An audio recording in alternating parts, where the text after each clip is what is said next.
Ça va, ma belle? Oui. Ben, on est prête, là. J'ai le trac. T'as le trac? J'ai le trac de la caméra. Arrête donc! T'as dit. Depuis quand? Je sais pas. Elle m'a pogné cette nuit.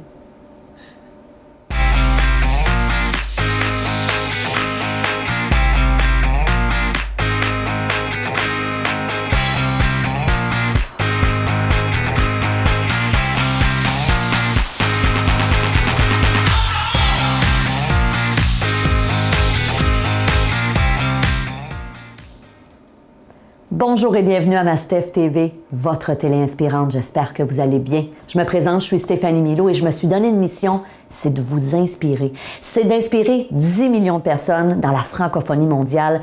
Et je vous le dis, j'ai besoin de vous pour ça. Donc, si vous aimez ce que je fais, transférez mes petites choses.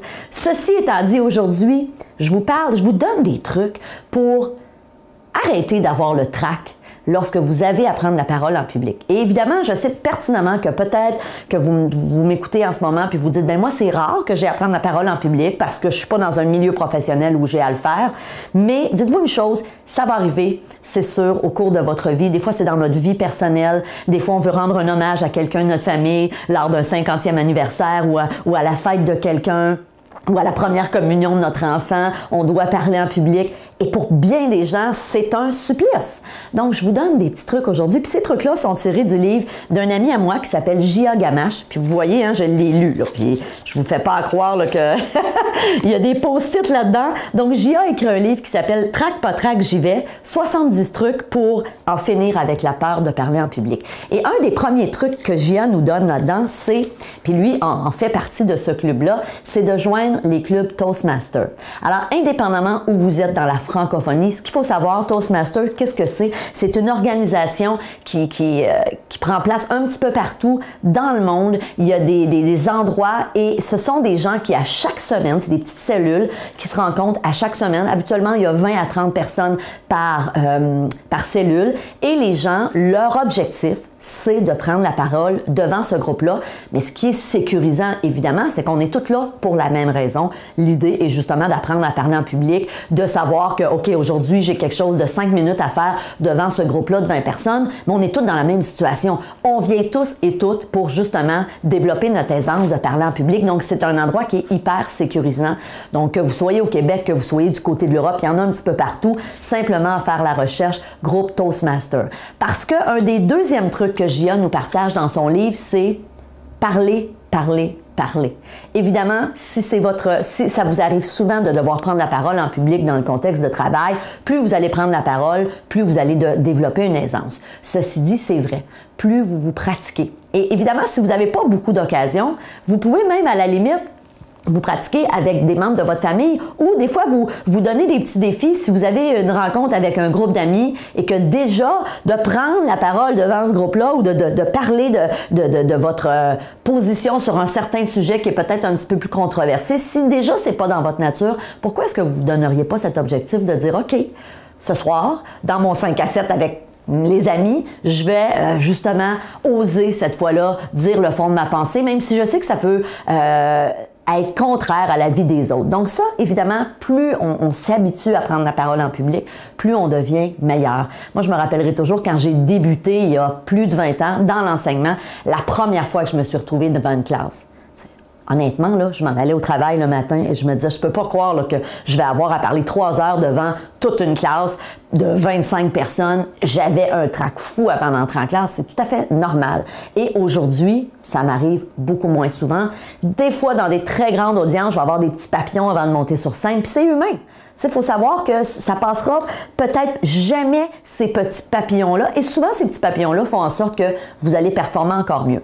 Un autre conseil que je vous donne, si vous avez à prendre la parole devant un groupe, moi, je dis toujours, accrochez-vous au sourire. Alors, il y a des gens dans la salle qui sont des meilleurs publics que d'autres.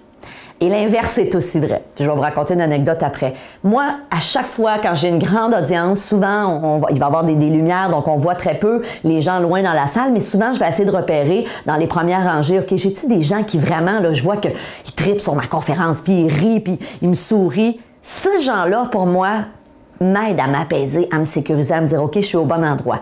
L'inverse est aussi vrai. Et je vous raconte une anecdote que j'ai réellement vécue il y a plusieurs années, peut-être une dizaine d'années. Je donnais une formation au centre-ville de Montréal c'était un petit groupe, il y avait 10 personnes. C'est une formation sur le langage non-verbal. Alors, j'enseignais aux gens comment lire le langage non-verbal des autres et comment être conscient aussi de leur propre langage non-verbal. Et il y avait une personne dans la classe, une fille qui était là, qui est vraiment... Puis on s'entend, il y a 10 personnes, donc je veux dire, je peux pas l'oublier dans la foule. Là. Quand il y en a 10, là, elle revient vite. Là. Elle a l'air bête, elle a les bras croisés, elle a vraiment le non-verbal d'une personne qui est non seulement pas intéressée à ce que je dis, mais à la limite qui est très sceptique. Elle fait des visages. Et là, vraiment, ça me rend inconfortable. Mais vraiment. Et j'ai beau en avoir 9 autres qui ont l'air à apprécier ce que je dis. Mon focus, malgré mon expérience à cette époque-là, mon focus est sur cette personne-là. Assez qu'à la pause, je suis allée la voir. Et là, j'ai essayé de trouver les bons mots. Je lui ai dit, est-ce que ça va? Comment tu trouves ça jusqu'à date? Est-ce que ça te convient? Et elle me dit, oh my God, elle dit, si tu savais comment je trouve ça fascinant, elle dit, c'est incroyable, elle dit, je suis estomaquée. Et là, vraiment, mon stress a tombé et j'ai réalisé que elle, dans sa façon, dans son non-verbal, les visages qu'elle me renvoyait, c'était comme... J'avais vraiment eu une mauvaise interprétation, donc j'avais vraiment mal lu son langage non-verbal et ça m'aidait pas. Et évidemment, imaginez, là, si c'est une des premières fois que vous avez à prendre la parole en public et que vous êtes confronté à une situation du genre, je peux vous dire une chose, c'est hyper stressant.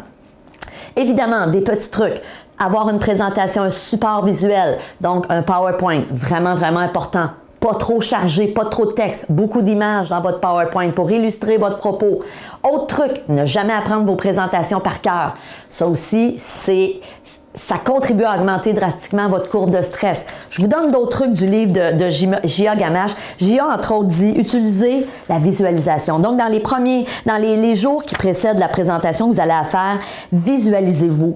Fermez les yeux, imaginez-vous, OK, comment ça va être, comment ça va se passer. Si vous êtes capable même d'aller voir la salle, l'endroit où vous allez devoir parler en public, ça va vous aider énormément pour diminuer votre courbe de stress. Ensuite, évidemment, faire taire son discours intérieur souvent qui fait en sorte qu'on se dit « Oh my God, s'il fallait que j'oublie, s'il fallait que j'aille un blanc de mémoire. » Et moi, j'ai envie de vous dire « Et alors, ça ferait quoi si tu avais un blanc de mémoire? Ça serait-tu vraiment si grave que ça? » Au pire, allez. Surtout si tu n'es pas habitué de prendre la parole en public et que ce n'est pas ton métier. Et fort probablement que si vous m'écoutez aujourd'hui, vous êtes dans cette situation-là parce que les conférenciers de renom ont peut-être pas nécessairement besoin d'écouter cette chronique que je fais en ce moment. Ceci dit, c'est quoi le pire qui va arriver si tu as un blanc? Tu vas dire aux gens un instant, tu vas prendre soit tes feuilles ou ton PowerPoint qui est imprimé. Donc ça aussi, c'est un autre truc que je vous donne. Moi, j'imprimais toujours ma présentation PowerPoint et souvent, je la collais par terre au sol. Si j'avais un lutrin, mais moi, je préfère ne pas travailler avec un lutrin. Ceci dit, un lutrin peut être bien intéressant pour diminuer votre trac, je vais revenir. Ceci dit, vous pouvez mettre la présentation sur un lutrin ou avoir des notes. Et c'est quoi le pire qui peut arriver si tu as un blanc de mémoire? Tu vas le dire aux gens, écoutez, là, excusez, j'ai un blanc. Ah, c'est la première fois que je fais ça ou je suis sortie de ma zone de confort en vous parlant aujourd'hui. Laissez-moi retourner dans mes notes. C'est ça le pire qui va arriver. Et je vous le dis, les gens sont indulgents. Les gens, ils n'ont pas envie d'être eux autres non plus sur la scène et ils s'imaginent pertinemment très, très bien. Oh my God, si j'étais là, c'est clair que j'aurais eu 10 blancs dans la présentation. Donc, bravo à la personne qui ose monter sur scène. Puis je vous le dis, c'est vraiment, vraiment comme ça. Je reviens au lutrin. Moi, quand je fais des conférences, je demande toujours de ne pas avoir de lutrin. Et même si la personne qui va me présenter avant est devant un lutrin, je demande toujours qu'on retire, quand ça va être à mon tour, le lutrin parce que je bouge, parce que moi, je préfère avoir un micro-casque. Donc, encore là, c'est très personnel. Si c'est vos premières prises de parole en public, le lutrin peut être super sécurisant. Parce que souvent, la grosse hantise des gens, c'est où est-ce que je mets mes mains? Je fais quoi avec mes mains? Donc, d'avoir le lutrin, d'avoir vos notes devant vous, ça peut être très aidant dans le cas d'une première présentation. Okay? Évidemment, je vous m'en garde, ne lisez pas votre présentation. À moins que ce soit vraiment quelque chose de long et que ce soit très protocolaire, que vous avez à présenter quelqu'un et que là, vous voulez... Mais sinon, si c'est vraiment avec un support visuel comme un PowerPoint, vous pouvez avoir des petits bullet points, donc des points de forme pour vous rappeler où vous êtes rendu, mais s'il vous plaît, ne faites pas la lecture parce que là, ça peut devenir vraiment ennuyeux pour votre audience. Évidemment, si vous avez un lutrin, il va avoir un micro. Sinon, moi, j'aime beaucoup le micro-casque. Ceci dit, un autre petit truc, s'il n'y a pas de lutrin, Vous pouvez demander d'avoir ce qu'on appelle un micro-bâton, donc c'est un micro que vous tenez. Et ça aussi, souvent, ça va aider les gens à diminuer drastiquement leur courbe de stress parce que, effectivement, souvent, savoir où mettre les mains, donc d'avoir le micro, il y a beaucoup de gens qui aiment ça, ils ont juste une main à gérer, ils peuvent être capables de gesticuler. Faites attention aussi, beaucoup de formations lorsqu'on enseigne à parler en public vont dire « essayez de pas trop bouger sur la scène ». Il y a des avis contraires là-dessus. Moi, j'ai envie de vous dire, respectez votre personnalité. Moi, si vous me voyez sur une scène, oui, je bouge. Il y a des moments quand je veux faire des points importants que là, je vais vraiment être bien ancré, les 2 pieds au sol, et là, je vais m'adresser aux gens sans bouger. Mais sinon, moi, je me déplace. Et évidemment, ça vient avec l'expérience, mais ça va aussi avec votre profil de personnalité. Donc, respectez-vous. Respirez, super important. Et évidemment, bien important, assurez-vous de maîtriser le plus possible votre sujet. Ça va drastiquement diminuer votre courbe de stress. Donc, évidemment, dans le livre de Gia Gamache, il y en a 77 trucs. Je vous le recommande fortement. Donc, c'est aux éditions... Hey, attendez une minute, mon âge me trahit. Je suis pas capable de voir la maison d'édition. Ah, alors les éditions Verbum Vitam. Donc, je vous recommande fortement le livre de Gia. Trac, pas trac, j'y vais. 77 trucs pour parler en public. Donc, si dans les prochaines semaines, vous avez à faire une allocution, je vous dis, merde, ça va bien aller. Pensez à moi, pensez à mes petits trucs. Je vous dis merci d'être là. Merci de votre confiance. Si vous aimez ce que je fais, s'il vous plaît, parlez de ma Steph Télé. OK? J'ai besoin de vous. Alors, on se voit dans une prochaine chronique. À la prochaine. Salut la gang.